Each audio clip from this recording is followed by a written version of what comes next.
The Samsung Neo QLED 8K TV featuring incredible color volume with 8K AI upscaling powered by 20 neural networks on an impossibly slim screen is the kind of TV that's so visually astounding, so unfathomably well designed, it has to be seen to be believed. Don't believe me? Well, okay then. Radio has its limits. Samsung Neo QLED 8K, unreasonably good. I'm Shana Burns. I'm a gentlewoman farmer and corporate agilist, and you're listening to the Agile Uprising podcast.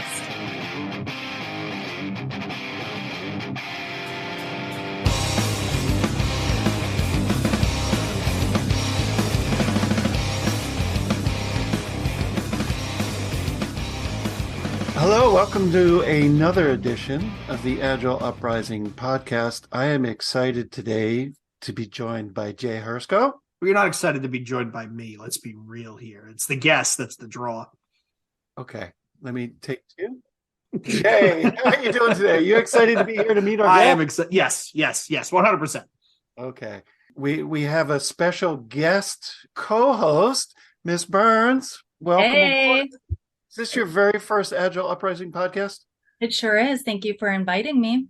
We hope this is not your last, and you have a connection with our guest, Brandi Olson. Tell us a little bit about that, Shana. I sure do. Well, the same conference that I met you, Andy, I also met Brandi, and she was doing a portion on multitasking in our organization. And it was fascinating to me to think about how I worked and what we ask of people to do, and then how difficult we make it for them to do the job, and how we switch the rules on them, and just all of these different things. And I was hooked. I wanted to speak more to her. I followed her around like a fangirl, and we've been talking about this topic from time to time ever since that conference. And when she published a book about the same topic, I dove into it, and it felt like I had been interviewed for her book, all the problems that were going on. And so it was such a obvious inspiration that I try to get my favorite people to be talking about this book. Is Jay on that list? Absolutely. First one. Checking. Brandi, it's great to have you back. So we talked in 2019, which was like 100 years ago. 100 years ago or longer is when we talked, and around the same time that Shana and I met, and I was first starting to really think about this whole organizational multitasking thing and what that was doing to the way so many of us worked. You mentioned when we reached out to record this that conversation, you described it, your words were, it was a pivotal moment for me. Mm-hmm. Tell us a little more about that. A million years later after that first conversation, and here you have a new book, which we'll dive into. Yeah. Back in 2019, I was starting to really look at what happens when you have not just an individual who's multitasking. I actually kind of don't care how any one of us chooses to get our work done during the day, unless we're having to work in ways that are really anti-human because our organization is causing us to. And so what happens when you have a team or a team of teams or an entire organization of people who are constantly spending their days context switching and multitasking and being flooded by competing priorities? And I was just starting to explore those ideas and starting to have conversations about those. So, did the talk that Shana mentioned, we had this conversation after that conference, Andy.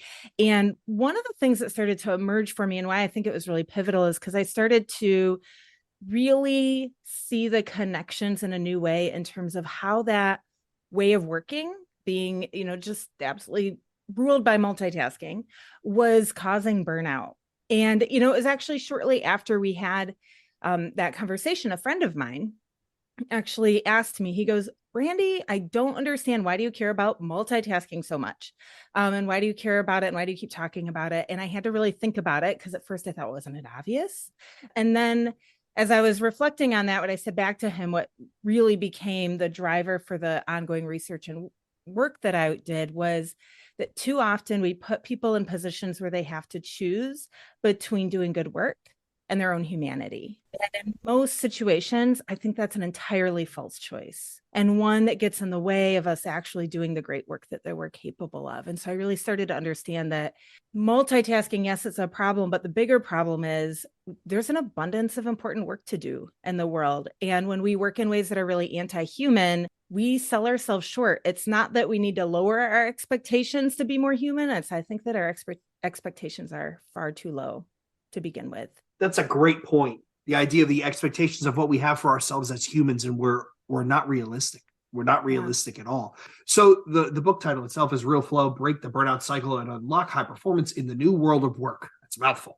You start off with an analogy which permeates the entire book. And I think this was perfect. I saw it, and we just had a great conversation with Joshua Karyevsky where we talk about all the great metaphors he uses. And I'm a big believer in metaphors, how we make sense of the world. You talk about the idea of a flow versus a flood in a river.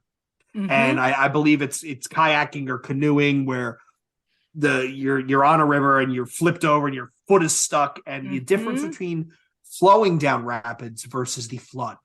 And very quickly, mentally, that picture for me jumped out because it's a very easy way to explain to someone what we're in right now is you want to say it's flow, but it's not. We've actually flooded the system with work. Mm-hmm. And the idea of you need to slow that down in order to speed up is, to your point about unrealistic expectations, I think you would agree it's almost antithetical to how we actually view work in the puritanical sense of delivering work in the Western world. Yeah, in so many ways, right? We have so many cultural ideas. I call them illusions because I think we're not bad people for buying into them. They have the appearance of being nice, right? That if I'm busy, I'm important. If the work is moving fast, it must be working well. And I think that's the story that I tell right in the opening chapter is of me being in one of my favorite rivers in northern Wisconsin and being stuck in having lost my paddle yet once again. And this is a river that I paddle a lot. And when the water's flowing, it takes a couple hours to move through this stretch of Whitewater River. But when the water is in the spring, when the snow is melted and the water is rushing, the water is moving so fast. The irony is, and this is the situation I found myself in on that particular day, the water is moving faster than ever, but I was moving a lot slower. And if you ever have been a paddler, you know that sometimes a really fast-paced river can take a lot slower and longer to navigate than when the water's, just a little bit lower and it's moving at more of what, a flow pace, right? A flooded river moves fast. It's raging. It is exhausting, but we actually navigate it slower. And I think that's what happens in so many of our teams and organizations is the work and the pace of work is unrelenting. It is fast. It feels like it's all moving, but the reality is we're kind of stuck in it and we're flooded and we're not moving nearly as fast as we need to be because the pace and the environment around us is so out of control. It's an illusion, and there's a buzz, and there's probably an adrenaline rush by some of that activity theater. Mm-hmm. As Jay, you said, you don't want to be seen as with idle hands, right? Mm-hmm. Mm-hmm. Mm-hmm. As an employee in these situations, reading through the book, I thought, gosh, when I'm in those danger situations and I need to take longer to get through, I'm so much more stressed because I have to focus on a new goal, which is staying alive and making it through. But I also realized, especially lately, my responses are clipped. I'm not showing up with empathy or any kind of humility. And so then people are having a harder time working with me because I'm struggling with the rate of work that's coming in. Mm-hmm. You're right. It doesn't allow us to be our best selves because we're forced into a flooded river. Mm-hmm. And that's not where we chose to be. I thought I was coming here for a flowing good time. And next thing you know, I'm paddling for dear life. And what's that movie with Kevin Bacon where he's behind me yelling and screaming and we got the rapids up ahead? It's very, very true. One of the other things I wanted to compliment you on, Brandi, is the thing that I never thought about until this book was we all talk about the cost of organizational multitasking, and we talk about the 20% drain that it takes when we go from A to B. On page 33, and I've truthfully, I probably owe you royalties because I've taken pictures of this page and spread it in all these decks that I've owned. You didn't read the copyright. May not be reproduced in any form. But I give attribution. I give attribution. The idea of if I'm working on two things, I don't lose just 20%. I lose 40% because the 20% is the assumption I go from A to B. It's not the reality that I go from A to B to A to B to A to B to A. I mean, realistically, that 40% can realistically become 60%, and become 80%. I had never heard anyone say it that way, phrase it that way. And when I read that, I literally just stopped and went, well, shit, because that is the perfect sales point without trying to make a sales point that this is what happens when you try to do two things at once. Yeah. And the research is really, really clear on this, right? So, well, I don't actually care how each of us individually choose to navigate our to-do list. There are some very particular ways that each of our brains navigate our to-do list that's just really unavoidable. And the research is really, really clear. And that's where understanding what it means when we say we're context switching. And the cost of that comes into play, because what the research says is if you're trying to switch back and forth between two tasks at one time, you'll spend about 20 to 40% of your brain power context switching, managing the switch, which shows up, and we don't have to go into all the nuances of executive function, what's happening in your brain. There's a lot of really good reasons why that's happening. If you're doing 3 projects at the same time, and this scales, so whether it's 3 complex tasks, whether it's 3 projects, it scales to goals, initiatives, features, take your pick, the pattern scales. You'll spend about 60% of your time, and not just your time, but your brain power. And when I say brain power, what the research tells us is it's literally the calories that your brain uses and the amount of oxygen that your brain needs to manage the switch, going back and forth. You'll spend that on just managing the switch, which means you have, 30, 40% of your capacity to actually do the work. And where it gets really, really startling is when you scale that and say, okay, so say we have, we pay somebody $100,000 a year and we ask them to work on many competing priorities at the same time, spending about 60% of their salary on just having them switch back and forth. And those are probably not the skills that we hired them for. And they're not the skills that add the most value to our organization.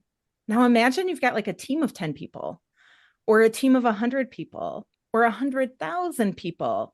How much money are we spending just having people manage going to from A to switch B back and forth between competing priorities?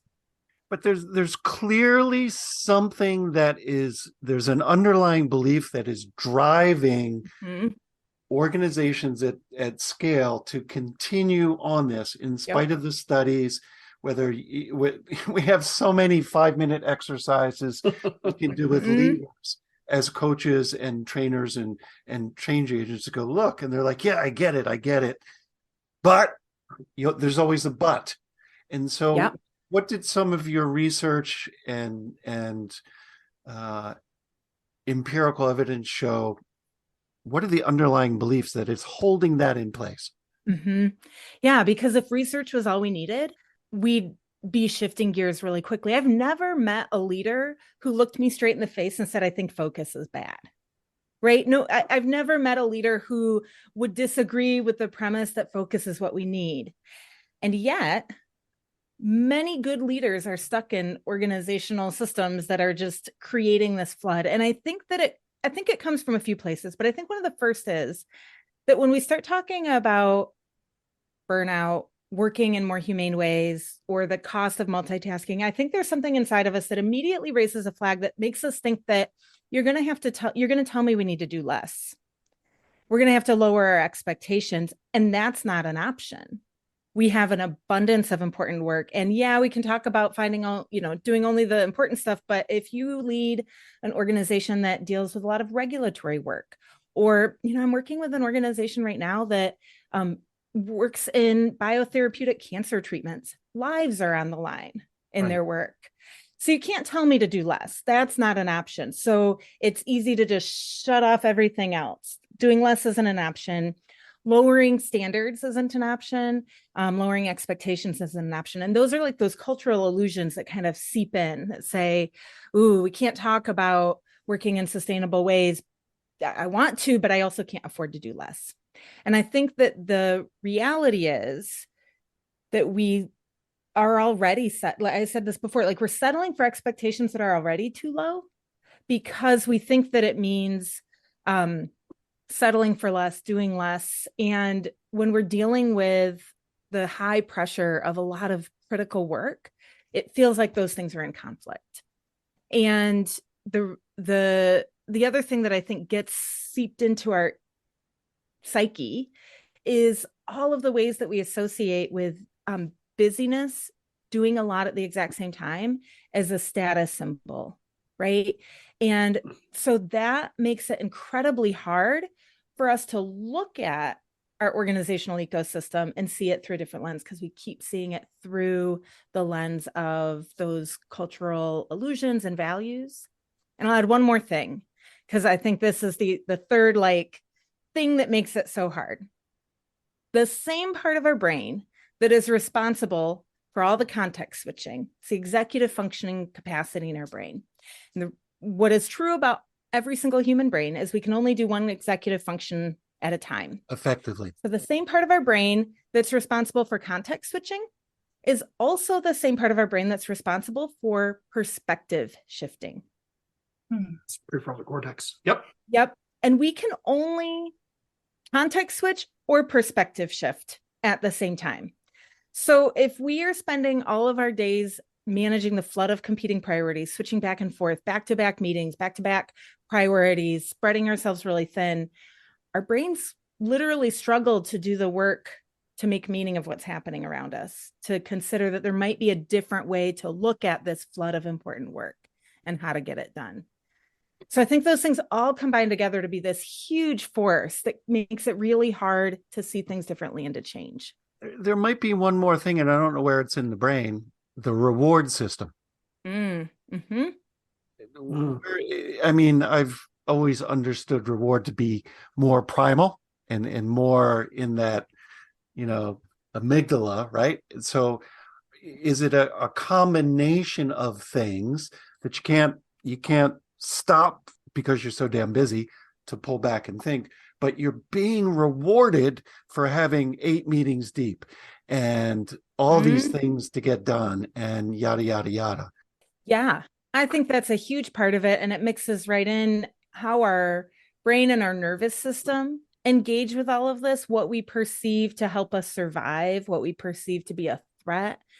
That's all a mix in there that, again, makes it challenging to look at things differently, but not impossible, right? And when we start to bring awareness to that maybe there's a part of me that thrives on that feeling of being flooded all the time. There's a bit of a rush and an urgency, or maybe I have actually been rewarded, right, for saying yes. Yes, we can get that done. Yes, we can get that done. Yes, yes, yes, yes.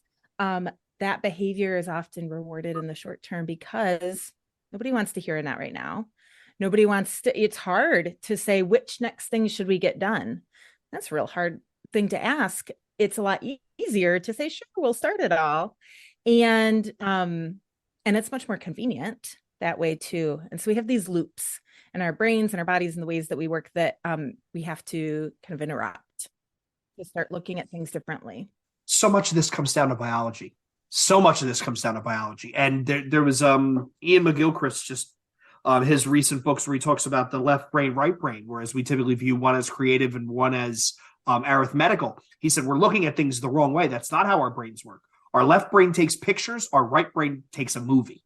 Mm-hmm. So that's why the left brain is typically viewed as analytical, because it views everything as point in time. Whereas our right brain is crafting the narrative because it's viewing multiple pictures at the same time. Mm-hmm. And when we try and multitask, we're using the picture brain, and then we're saying, no, it's different movie, change the movie. And it's, we're literally like crossing ourselves and driving ourselves insane over something that we are biologically, here we go, we're fighting biology, we are biologically not set up to do yet. I'm sure Elon Musk will figure out how to reprogram us, give him long enough time. But that is what, to your point, Brandi, we need to deal with the limitations that we have biologically, and our brains are truthfully optimized to make quick decisions. That's why we boil everything down to a false binary, because we're trying to conserve calories. So when I only have A or B, it's a lot easier to make that decision than I have A through Z. Way more calories. And we're also optimized to belong as part of a group. Mm-hmm. Whether it's family, clan, tribe, city, state, right? And so the minute you don't say yes, you could be pushed outside the circle of safety. Yes. Mm-hmm. So there's a big part, I forget where it is in your book, where we talk about changing the system we live in, Mm-hmm. changing the ecosystem. Yep. With a simple word that has 2 letters that is the most difficult to say in corporate America. It's no. Mm-hmm. Mm-hmm. Yeah. And I think part of what becomes so challenging about that is we do have this binary. It's either yes or no. And those are all the options we often have available to us. And we look at that as if, and that just gets us stuck, right? It just gets us stuck in this way of thinking that is really keeps us working against what we're capable of. And I think, Jay, one of the things that you bring up is something that I look at all the time, which is it's a lot harder to work against our human evolution and try to turn humans into something that they're not, when humans are in fact highly capable of solving problems and being creative and adaptive.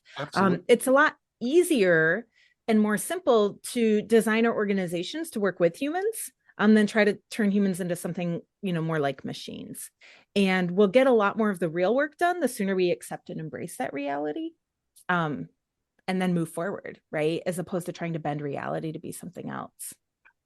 And this is the part where I was giddily screaming as I'm reading my Kindle copy. And it's because we are currently working on a series where we're talking about the idea of metaphor and how we work. I think we call it the Metaphors Matter series. And traditionally, organizations, companies are treated like they're machines. Parts are hot swappable, pieces are hard swappable. People, that's the analogy we use. That's a metaphor we use as a machine. Whereas you talk about the whole idea of machine thinking versus ecosystem thinking, right? And part of our Metaphors Matter series is the idea of using biology to our advantage. We are biological systems. The Latin roots of organism and organization are not the same, but they're close enough. Whereas we need to think as more of that, it's a cliche term of system thinking, but it's so much more than that. You bring that up, Brandi, that idea of thinking about it in terms of an ecosystem, not as a machine that should be optimized, but as a living organism that could be utilized to its fullest, to its best extent if we work smarter. And I honestly think that's, again, Giddy J was screaming in his Kindle. That is a true paradigm shift that I think maybe is the next thing we need to encounter. We need to inculcate into what we do. And it's just over so many people's heads. But can you, in your words, can you explain a little bit more, do better justice than I just, my ham-fisted definition? How do you explain those two concepts and how they interrelate? Yeah, so I think the, academic field would be systems thinking, right? Or human adaptive systems. And there's a lot of really brilliant people, Glenda Eong, Edward, or Dave Snowden, that have done really great work in this space. But a lot of that work is not super accessible to a really overwhelmed and flooding leader who's trying to just figure out how to get the work done that needs to be done this week. And yeah, they do know that they need to do things differently because they can see and feel the burnout everywhere, but they're just trying to survive the flood, right? And so I wrote the chapter in the book on that, right? The machine paradigm versus the ecosystem paradigm.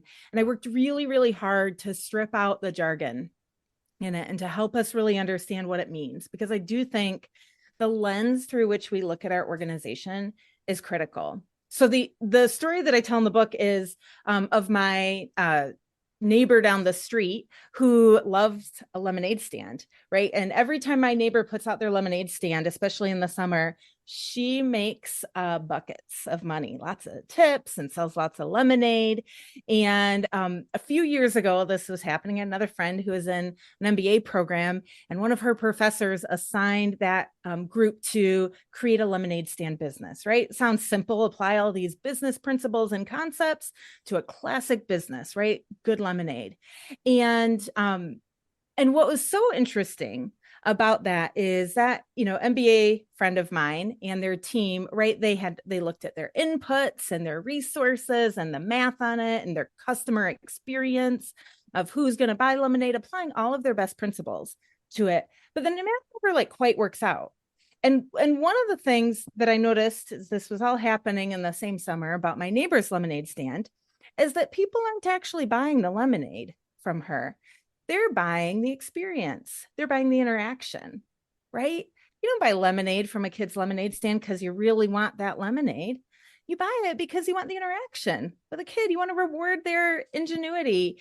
And the reason their lemonade stand isn't successful isn't because they've got their inputs and outputs dialed in. It's because they've got an adult system that's helping them get to the store and making it safe for them to put their lemonade stand out on the street. Right. And I think that's at the heart of the difference between a machine paradigm and an ecosystem paradigm.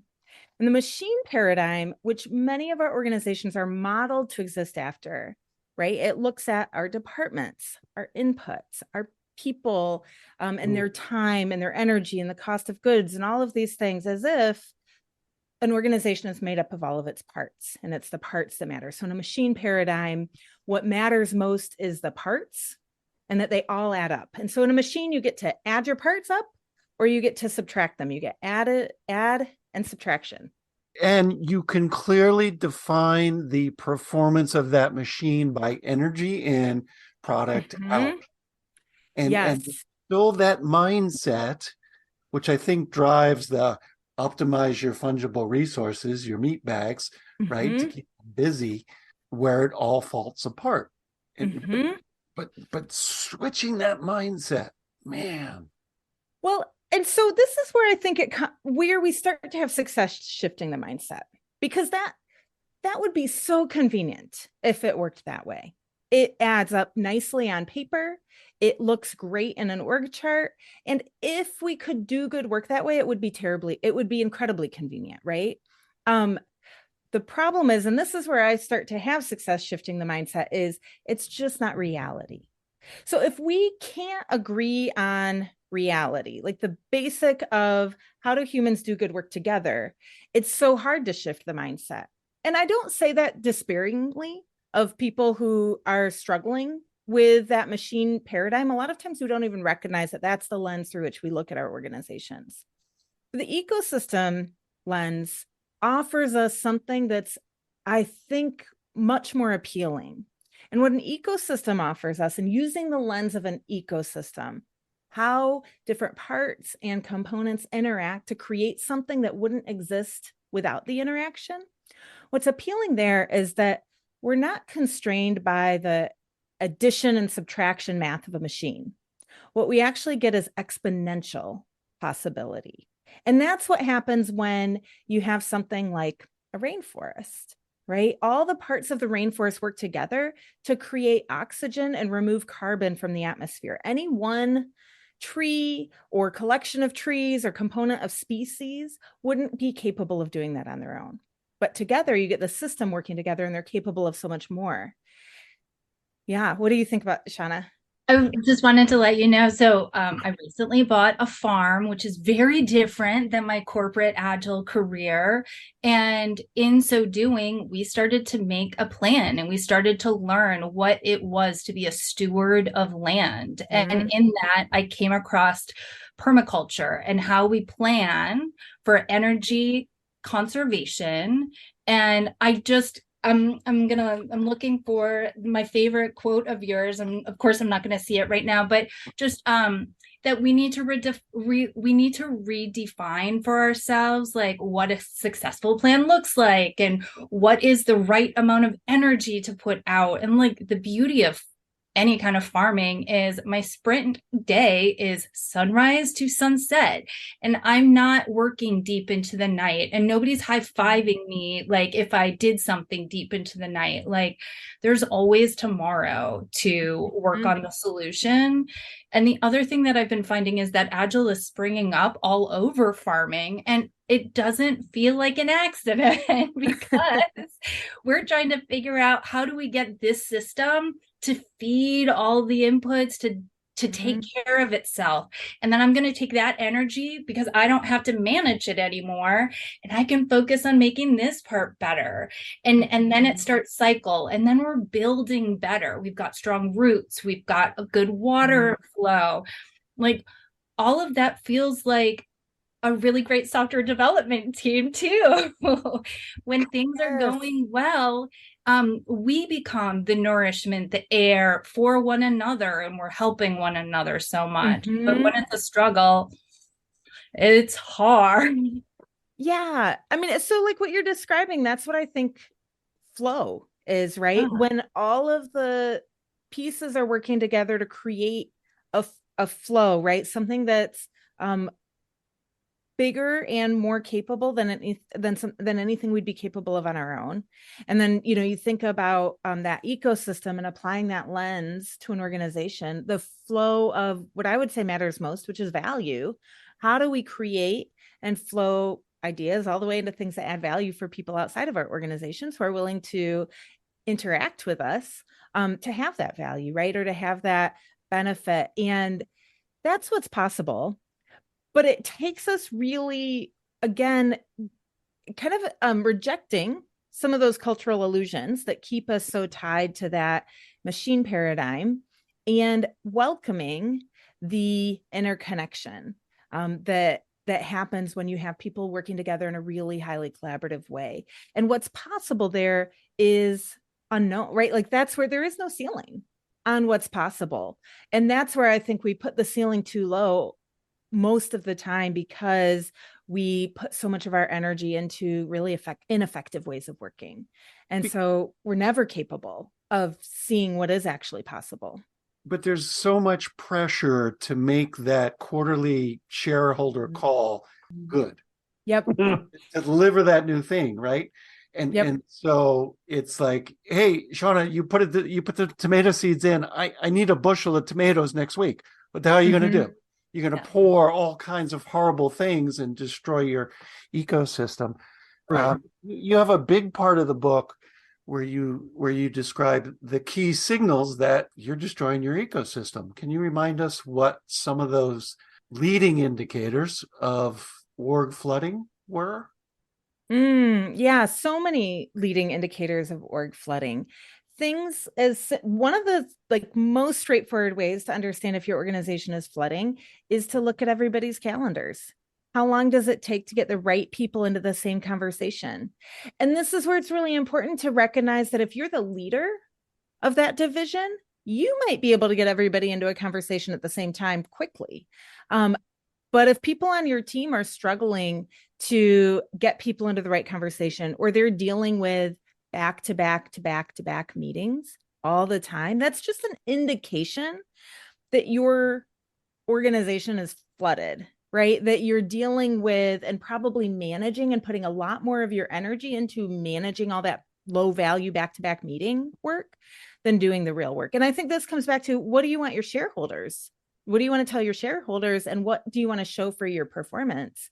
If you actually need to get some significant things done in your organization, then you can't afford to waste so much time and energy on the switching back and forth on the managing competing priorities. Yeah. Another thing that reveals to me often a flooding organization is when I ask the question, how do decisions get made? If everybody doesn't have the same answer to that question, it means you are putting a significant amount of energy collectively into swirling decisions and effective decision making. That's low value, right? And the math, to that point, the math has proven that decision latency. Jim Johnson did that whole thing from the Standards Group. The longer you take to make a decision, not only is it typically less effective It can more often than not be the wrong decision, but we're back to our brains, right? The draw, the reason why Steve Jobs and Einstein wore the same outfit every day was because we have a decision capacity every day. Where after a while it's just like, what do we have for dinner? I don't really care. We run out of it. So to your point, why would we drag it out and make it painful to arrive at one decision, knowing that there's going to be, because I have 6,000 30-minute meetings back to back, another decision, and then another decision, and then another decision coming right on the back of that. Yeah. And those things are what surface. Other things that surface are, things like burnout, resignations, employee retention, difficulty responding to change, right? Struggling with quality. Like, these things surface. And one of the things that happens is we see the problem at the surface and we just start trying to solve it on the surface. And one of the things that I hope to create more awareness to, and what helps us make more significant changes, connecting the dots that how we choose our work, how we prioritize our work, and really the heart of it is how much work we do at the same time contributes to and perhaps causes things like poor quality and lack of clear decision making, ineffective collaboration, difficulty responding to change. And so it's not that we need to do less work necessarily. In fact, I can start at the starting point of the work you're doing is important. Let's start there and say it's not that you need to do less work. It's that how much work we pursue at any given time impacts how much work we're going to get done. Yeah. And if you need to get it all done, then how much you do at any given time is perhaps the most important thing that you need to pay attention to as a leader. Otherwise, you will continue to perpetuate this environment where we're flooded, we're spending all of our time in meetings, we're not getting a lot of things done, and the pressure grows and builds because we're not getting done what we need to get done. The solution sounds so simple. Limit your batch size, limit your WEP.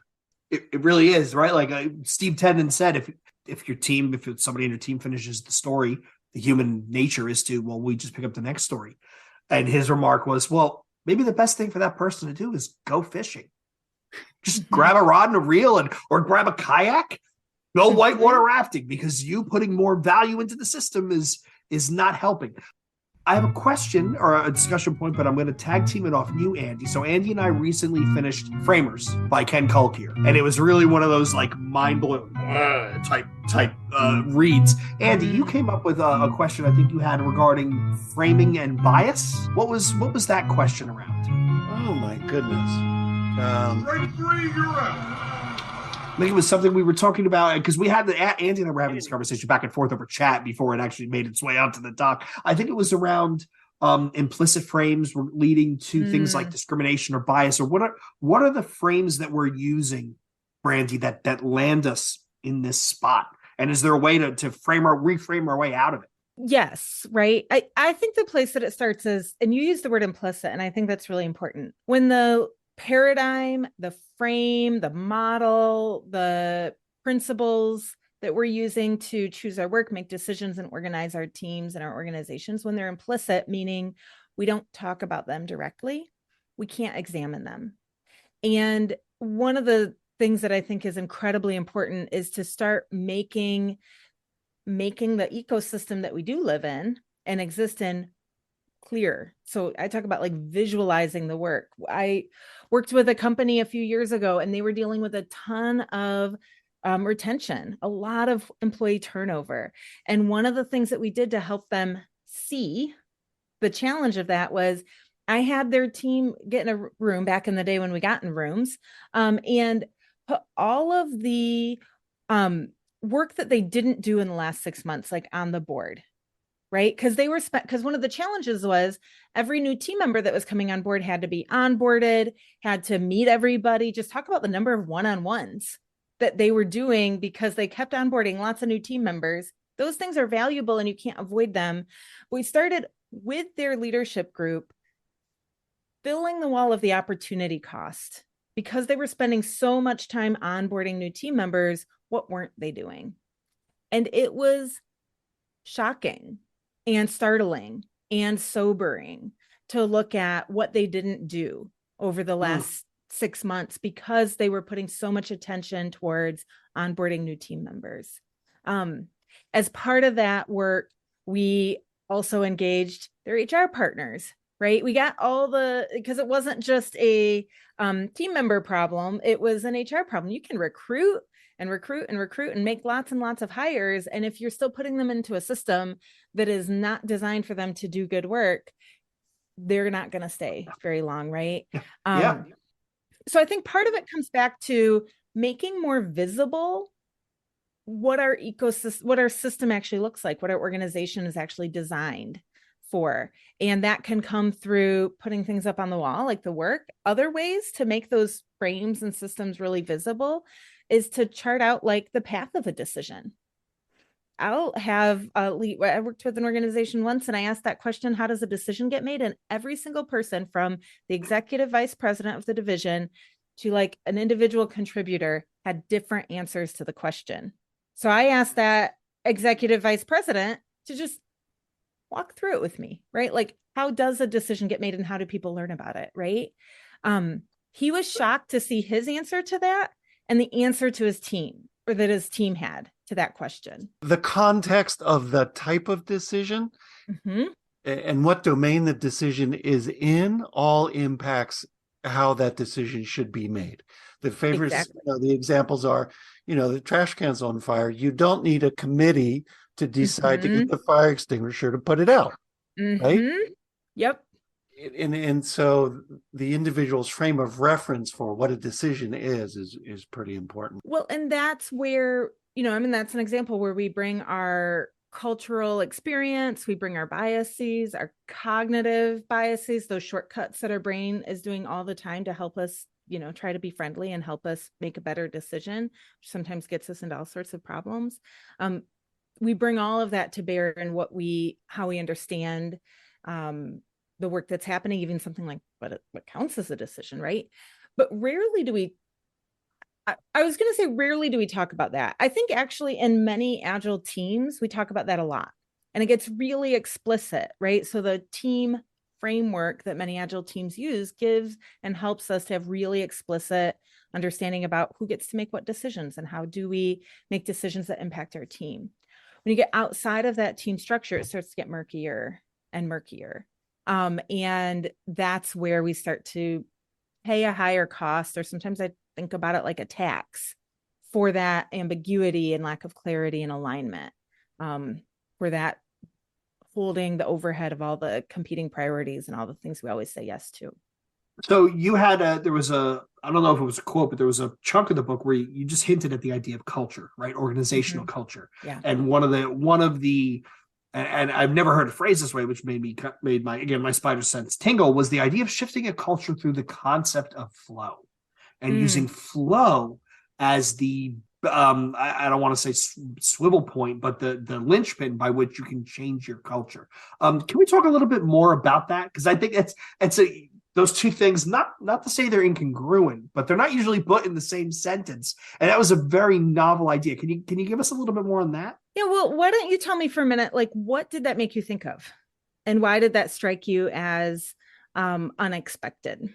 Well, I just never had seen those two words put together. After reading it, it makes total sense because we're always talking about the Kennedy statement and the vision, and we're going to safely put a man on the moon and return him within the next 10 years. That big thing that everybody can look at and go, that North Star thing. And then the other side of our mouth, we talk about changing culture, and culture change is difficult because we're not meat widgets. We're all independent people and all that. So using flow as the linchpin by which, look, this is the prime directive that we're all trying to get to. Establish a state of flow inside of our organization so that the value just happens. And using that as not only a linchpin, but a North Star, but also a rallying cry. I never put that together. And then in hindsight, I'm kind of kicking myself like, why wouldn't I put that together? It's the simplest, thing in the world. It's just explain, I'm just trying to get more value through your system. I'm not trying to make you be different. We're just trying to deliver value.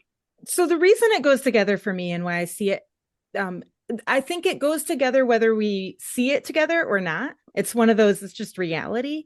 And the reason is because the way that we shift culture is through doing real work together. And that is what, I think one of the reasons culture change is so challenging is because usually it exists outside of our real work.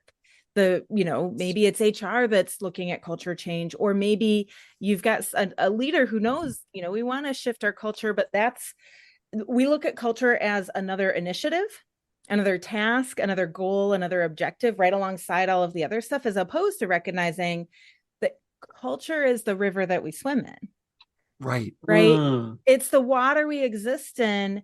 And so we can't change it if we're not also changing how we move through it. And the only way that I have found to do that significantly and meaningfully and in a lasting way is to do it through real work. Because, you even think about the culture of collaboration. The most effective way to build a healthy, high-performing team that trusts each other is to give them real work and help them and support them to do real work together. I don't think you can separate them and get an outcome that you want. Yes, and I think there was one more thing that you dropped into that river that was surprising, but also wonderful.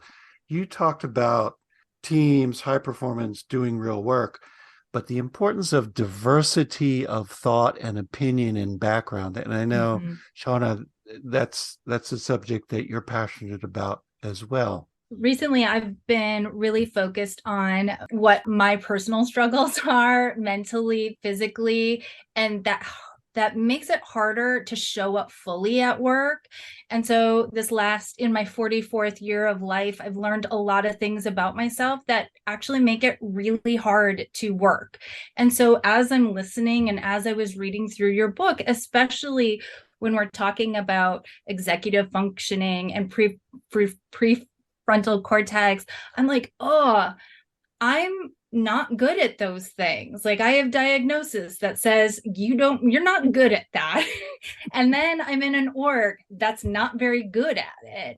And then we're supposed to figure it out. And so I have really been on this searching mission this last year of how do I make everything much more visual, not just what the devs are working on, but how do I make my goal more visible, because that speaks to a lot of people in a different way. And because I don't know how people can show up in a meeting, what will resonate with them, I'm really trying to think about, okay, have I made sure that I've got something written down in text, I've got something that's visual, and am I giving everybody in the room breadcrumbs so that they don't have to work harder than I am in this conversation? And I find, especially in software development, we're constantly tasking people to solve things in the fly, in their head, and no diagram in front of them.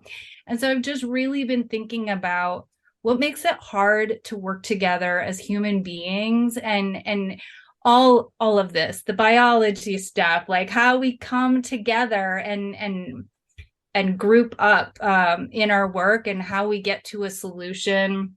How are we supporting one another? I just kept finding all these references in your book of how we've been kind of coming to work together, because it's important to reach everybody. I need everybody's input, or else we have very lame code that doesn't, has big holes in the algorithms because only a certain subsect are represented in the code. All of these are foundationally, they've really changed how I show up as a Scrum Master and as a human. And also gives me a little oh, it's not all my fault. It isn't my fault. Yeah, well, and what I love about what you're sharing is that you're revealing and you're uncovering what is fundamentally true, which is human beings are quite exceptional in their capacity for collaboration and communication and problem solving, especially when given the space to do that. And so something is I won't even say something as simple as visualization, because I don't think it's simple at all. Something as powerful as visualizing information, making it more transparent. There's a lot of cognitive science that shows when we're dealing with a complex challenge, one strategy to help our brains navigate it is to make it bigger. So our brains respond to the information differently if it's stuck in a spreadsheet versus if it's bigger on a wall, because our brains interact with that information differently. And I think that it just goes so many of the ways that we've been told we need to work well and work efficiently together are so anti-human. And it is the divergent thinking that creates new possibilities. So that's another example of when I say we're settling for things that are far too less, or expectations that are far too low, and we're capable of exponential performance. What creates exponential possibility is divergent thinking, different perspectives, looking at a problem from different lenses and angles. That's the interaction that really is at the heart of what it means to have an ecosystem as an organization, to use that lens. It's because it's quantum physicists in their research about like what makes the world fundamental. We used to think for a very long time that it was particles, that particles were the smallest thing in our universe. And there was a lot of discussion in the 19th century and debate between biologists and physicists, because biologists kept talking about the ecosystems and that's what made us exist as a universe. And quantum physicists wanted to get down to the most simple element to understand the universe. And the more they started doing that, they dug deeper and deeper. And I'm not going to remember the name of the particular physicist off the top of my head, but it is in my book. What they discovered was the smallest building block of life wasn't a block at all. It was an interaction between particles, and that you could have all the particles in the world, but if you didn't have the interactive connection between them, they ceased to exist. And so the universe is not actually made up of particles as its smallest building block. The smallest building block is an interaction. And understanding that even in the work of physics, biology, and then we come to the work of collaboration, it is the interaction itself that creates what's possible. And so you come to a team like you're just describing, Shana, and the ways that you create space for that interaction is exactly the thing that will lead to higher performance, and that will ultimately lead to better outcomes, better revenue, better growth over time, and more effective growth over time.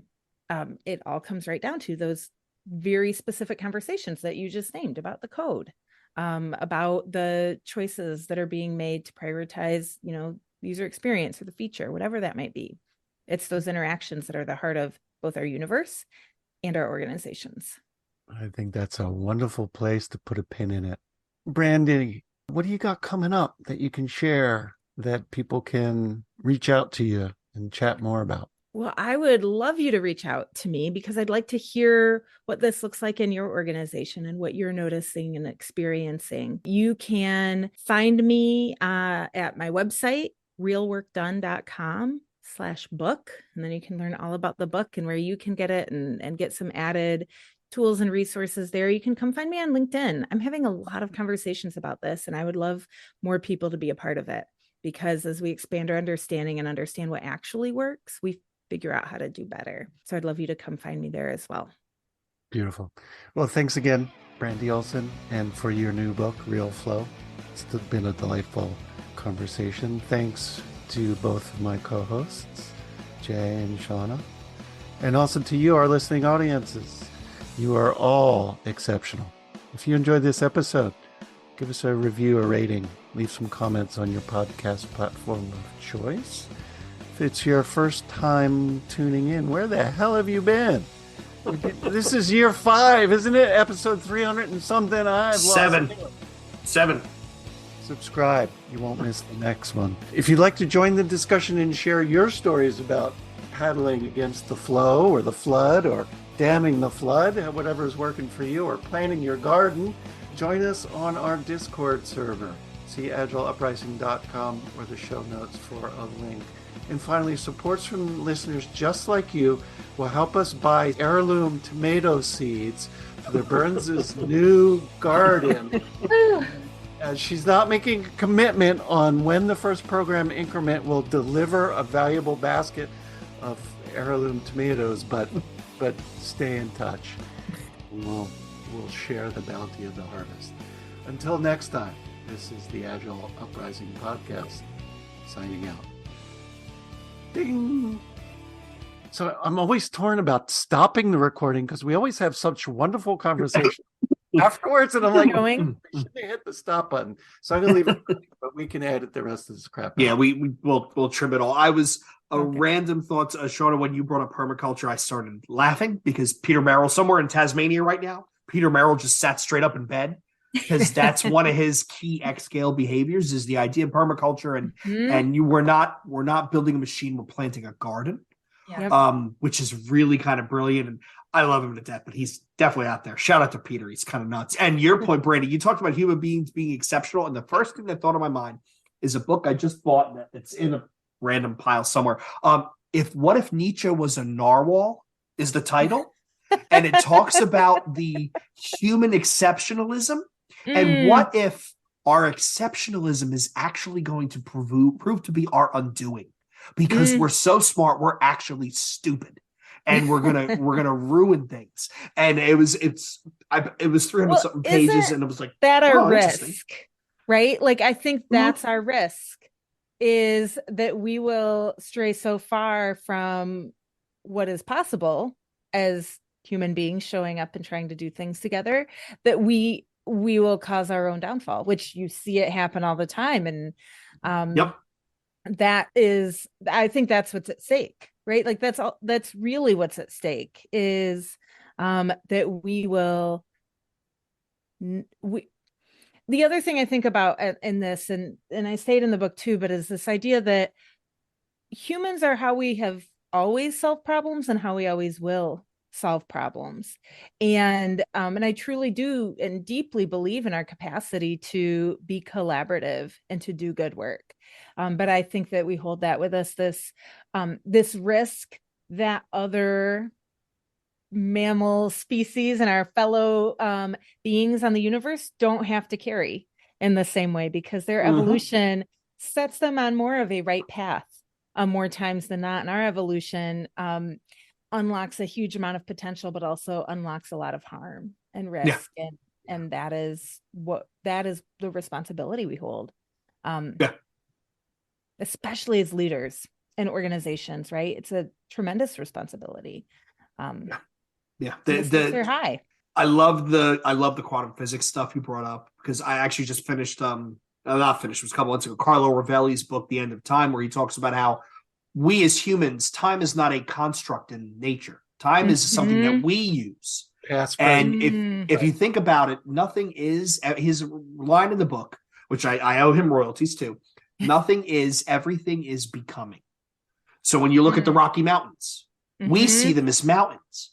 On a long enough timeline, that they're probably eventually going to be hills. And they probably were 50 times taller earlier in history. So when you think about that, and that ties to your idea of thinking about an ecosystem, you want to create a healthy ecosystem with permaculture. Here we go. I'm tying all these things together. That's going to outlive us. Right? All these pieces are tied together. And that was, I really enjoyed this. We didn't even talk about you talked about capacity Tetris, which made me laugh out loud, because I have been part of that Tetris game where I've said, as my project manager, I get 30% on this project, 40% on that project, 20% on that project. It's like, and it's the most terrible Tetris game to play. And I said this to our director of our PMO, and I said, do you think maybe we're being unrealistic in how we're treating people? And the response is, well, the work needs to get done. It's that fear of lost productivity. It gets everybody. And this was a really, really fun read. I thank you very, very much for sending it over. It was fun. It was wild. Again, I owe you royalties for that whole page of the 20%, 20%, 30%. Oh, no. I drew my drawings because I'm not an artist, and I chose to do my own illustrations because I hoped that it would inspire others to do the same, that they too could draw some of these things and have a different conversation. It's that drawing of, our project capacity that got me started on this topic to begin with, because I would draw that out for groups that I was working with, and the audible like sighs in the room were Of palpable. recognition.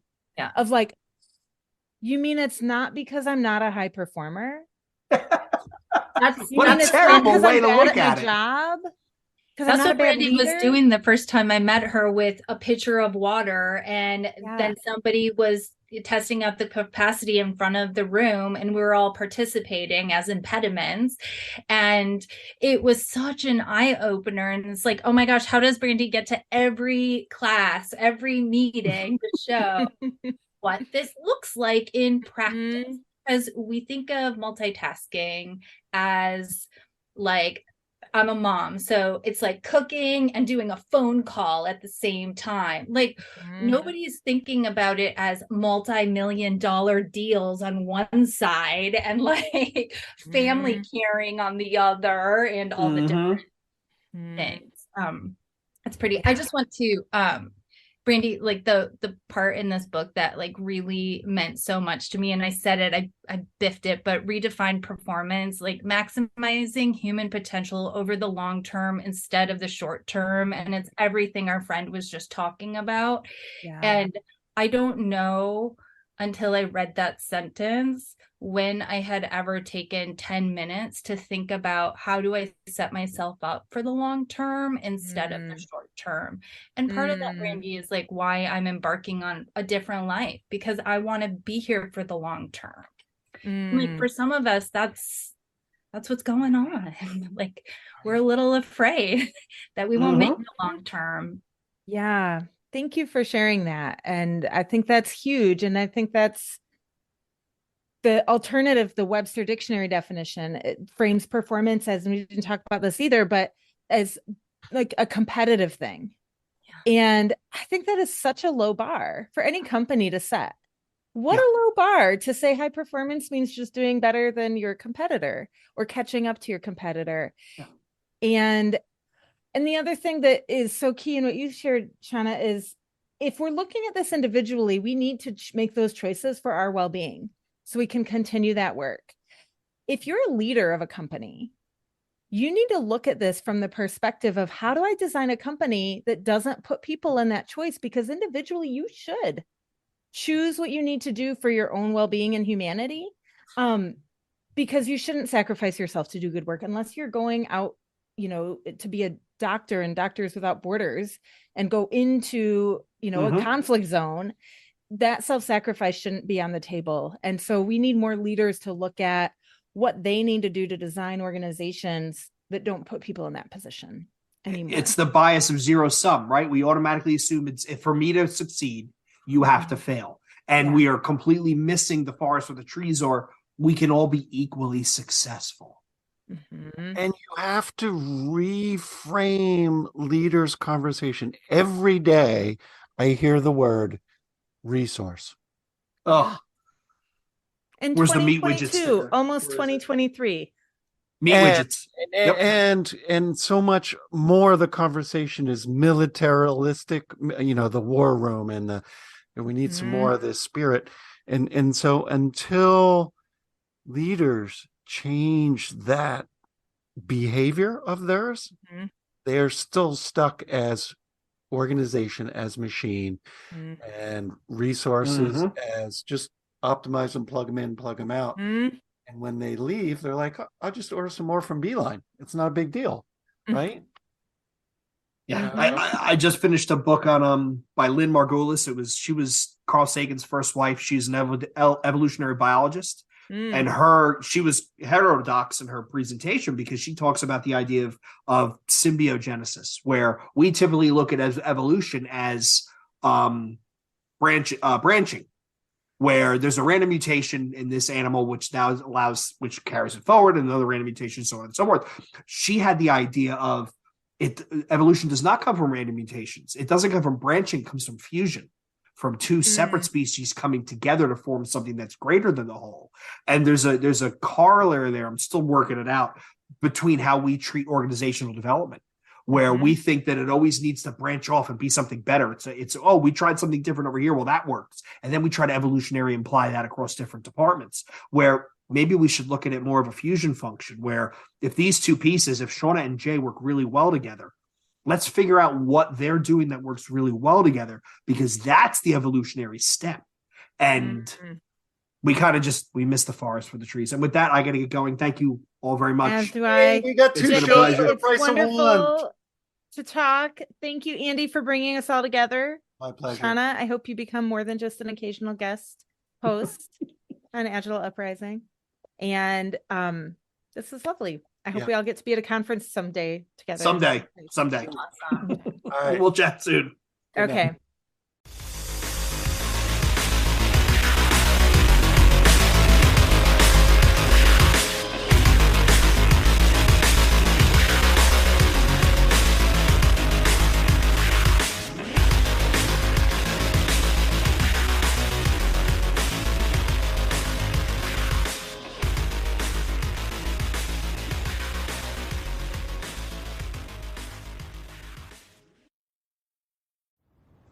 The Samsung Neo QLED 8K TV featuring incredible color volume with 8K AI upscaling powered by 20 neural networks on an impossibly slim screen is the kind of TV that's so visually astounding, so unfathomably well designed, it has to be seen to be believed.